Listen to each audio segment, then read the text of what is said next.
দুর্নীতিতে zero tolerance. এবার তদন্ত কমিটি গঠন করল রাজ্য সরকার। সরকারি প্রকল্পে কাটমানি, টাকা নয় ছয়ে তদন্ত কমিশন গঠন করা হলো।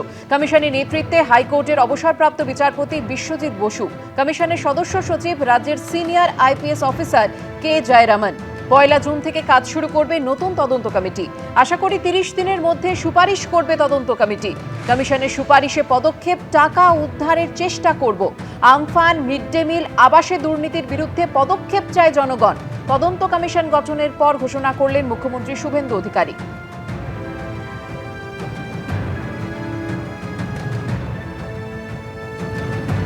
কেন্দ্রীয় এবং রাজ্য সরকারের অর্থে যে সমস্ত কনস্ট্রাকশন হয়েছে, তো কেন্দ্রীয় রাজ্য সরকারের নানা রকম পরিষেবা দেওয়ার ক্ষেত্রে যে সমস্ত দুর্নীতি হয়েছে, কাটমানি না হয়েছে, এক্সচেঞ্জ অফ ব্রাইব হয়েছে এবং মিসঅ্যাপ্রোপ্রিয়েশন অফ দি গভর্নমেন্ট ফান্ড হয়েছে, সাধারণ মানুষ চিটেড হয়েছে, তার সঙ্গে সরকারি আধিকারিক, পঞ্চায়েত কাউন্সিলর, ব্রোকার্স অনেকে যুক্ত ছিলেন।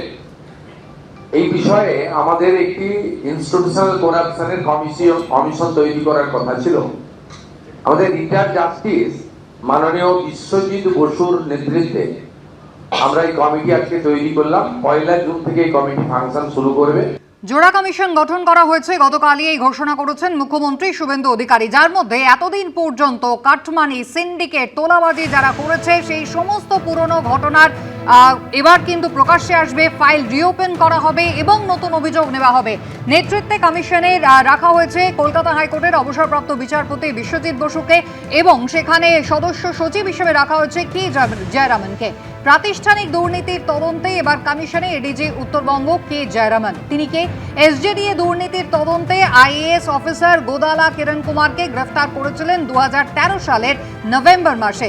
এসজেডিএর প্রাক্তন সিইও গোদালা কিরণ কুমারকে এই কে জয়রামন তিনি গ্রেফতার করেন। সেই সময় শিলিগুড়ির পুলিশ কমিশনারের দায়িত্বে ছিলেন কালিয়াপ্পন জয়রামন। এরপরে তাকে গুরুত্বহীন পদে বদলি করে দেওয়া হয়।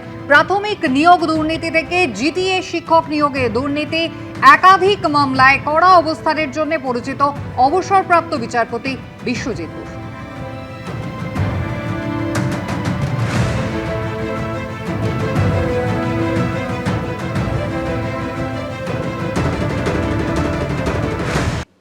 সামনের মাস থেকে আর মিলবে না ইমাম, মুয়াজ্জেম ও পুরোহিত ভাতা।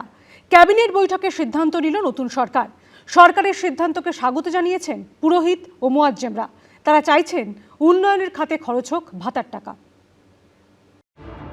রাজ্য মন্ত্রিসভার সোমবারের বৈঠকেও নেওয়া হলো একাধিক গুরুত্বপূর্ণ সিদ্ধান্ত। ধর্মীয় শ্রেণীবিন্যাসের ভিত্তিতে যে প্রকল্পগুলি চালু ছিল তা আগামী মাস থেকে বন্ধ করে দেওয়া হচ্ছে। অর্থাৎ পুরোহিত ও মুয়াজ্জেম ভাতা বন্ধ করার সিদ্ধান্ত নিল রাজ্য সরকার। তথ্য ও সংস্কৃতি বিষয়ক দপ্তর এবং সংখ্যালঘু বিষয়ক ও মাদ্রাসা শিক্ষা দপ্তরের অধীনস্থ ধর্মীয় শ্রেণী বিন্যাসের ভিত্তিতে প্রদত্ত সহায়তামূলক প্রকল্পসমূহ বন্ধ। এই মাস চলবে, পরের মাস থেকে এটা বন্ধ করা হচ্ছে। এতদিন রাজ্যে ইমামরা পেতেন মাসিক 3000 টাকা করে, পুরোহিত ও মুয়াজ্জেমরা 1500 টাকা করে ভাতা পেতেন। ভোট ঘোষণার ঠিক আগের মুহূর্তে তাদের ভাতা বাড়িয়ে মাসিক 2000 টাকা করে তৃণমূল। কিন্তু এবার ধর্মের ভিত্তিতে ভাতা তুলে দেওয়ার সিদ্ধান্ত নিল বিজেপি সরকার। ঠিকই কাজ হয়েছে, কারণ ভাতা দিয়ে কোনো দেশের উন্নতি হয় না। किसी अच्छे काम में अगर लगा रहा है तो ठीक है। 2011 সালে রাজ্যে ক্ষমতায় আসার পরের বছরে 2012 সালে ইমাম মুয়াজ্জেমদের ভাতা ঘোষণা করেছিলেন মমতা বন্দ্যোপাধ্যায়। তৎকালীন রাজ্য সরকারের এই ঘোষণা নিয়ে কম বিতর্ক হয়নি। এরপর 2020 সালের অক্টোবর থেকে পুরোহিতদের জন্য মাসিক ভাতার ঘোষণা করেন মমতা বন্দ্যোপাধ্যায়। বিজেপি সরকার ক্ষমতায় আসার পর এবার ধর্মীয় ভিত্তিতে প্রাপ্ত ভাতা নিয়ে বড় সড় সিদ্ধান্ত নিল।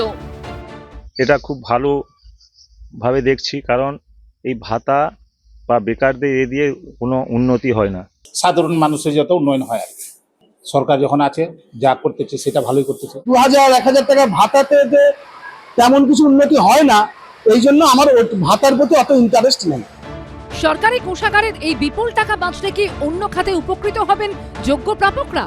প্রদ্যোৎ সরকার, সুদীপ চক্রবর্তী ও বিটান চক্রবর্তী রিপোর্ট, এবিপি আনন্দ। বিজেপির সংকল্পপত্রে প্রতিশ্রুতি ছিল ক্ষমতায় এলে সপ্তম বেতন কমিশন বাস্তবায়িত করা হবে। আর ক্ষমতায় এসে দ্বিতীয় মন্ত্রিসভার বৈঠকে সপ্তম বেতন কমিশনে অনুমোদন দিল শুভেন্দু অধিকারীর সরকার। আর এতেই সরকারি কর্মচারীদের মধ্যে খুশির হাওয়া। কর্মচারীদের বেতন কাঠামো সংশোধনের লক্ষ্যে সপ্তমতম রাজ্য বেতন কমিশনের গঠন। সপ্তম বেতন কমিশন গঠন, দ্বিতীয় মন্ত্রিসভার বৈঠকে বড় সিদ্ধান্ত নিল শুভেন্দু অধিকারীর সরকার। বিধানসভা ভোটের আগে বিজেপির সংকল্পপত্রে প্রতিশ্রুতি দেওয়া হয়েছিল ক্ষমতা এলে সপ্তম বেতন কমিশন বাস্তবায়িত করা হবে। 45 दिन के अंदर ही 7वें वेतन आयोग को लागू कर सभी कर्मचारियों का सम्मान करने का काम नई बनने वाली भारतीय जनता पार्टी की सरकार करेगी। দ্বিতীয় রাজ্য মন্ত্রিসভার বৈঠকেই সপ্তম বেতন কমিশন গঠনের সিদ্ধান্ত নিল বিজেপি সরকার। রাজ্য সরকারি কর্মচারী এবং বিধিবদ্ধ সংস্থা, বোর্ড, নিগম, স্থানীয় সংস্থা, শিক্ষা প্রতিষ্ঠান ইত্যাদি কর্মচারীদের বেতন কাঠামো সংশোধনের লক্ষ্যে সপ্তমতম রাজ্য বেতন কমিশনের গঠন। আর এতেই সরকারি কর্মচারীদের মধ্যে খুশির হাওয়া।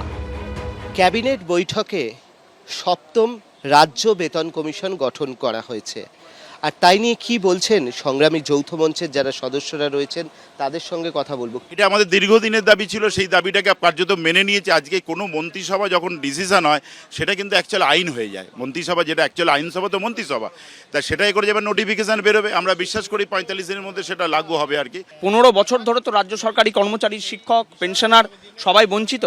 কাজেই আজকে সপ্তম পে কমিশনের ব্যাপারে সরকার যে সদর্থক ভূমিকা নিচ্ছে, এর জন্য আমরা খুশি, আমরা আশাবাদী। হবে ওটা, দেখুন সময়টা খুব কম এবং কাজটা অনেক বেশি। ডিএ বা অন্যান্য বিষয় অত্যন্ত গুরুত্বপূর্ণ এবং গ্র্যাজুয়ালি সেটা আলোচনা হবে। শুধু সপ্তম বেতন কমিশন নয়, অন্নপূর্ণা ভান্ডার, মহিলাদের বিনামূল্যে সরকারি বাসে যাত্রা, এমন একাধিক বিষয়ে সোমবার শিলমোহর দিল শুভেন্দু অধিকারীর মন্ত্রিসভা। দীপক ঘোষ, শুভেন্দু ভট্টাচার্য ও কমল কৃষ্ণদের রিপোর্ট, এবিপি আনন্দ। বাড়ির মধ্যে মধুচক্র চালানোর অভিযোগ, তৃণমূল কাউন্সিলরকে আটক করে জিজ্ঞাসাবাদ পুলিশের। আটক বনগাঁ পুরসভার 22 নম্বর ওয়ার্ডের কাউন্সিলর সুকুমার রায়। বনগাঁর পাঁচপোতায় আটক 2 মহিলা, তৃণমূল কাউন্সিলর এবং একজন যুবক। দীর্ঘদিন ধরে বাড়িতে মধুচক্র চালানোর অভিযোগ তৃণমূল কাউন্সিলরের বিরুদ্ধে। আইন অনুযায়ী পদক্ষেপ নেবে পুলিশ, এমনটাই প্রতিক্রিয়া বিজেপি।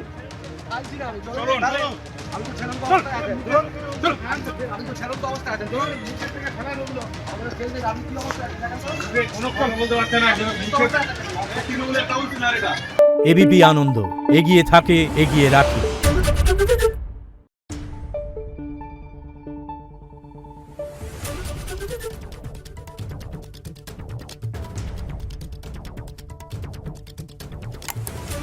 Thank you.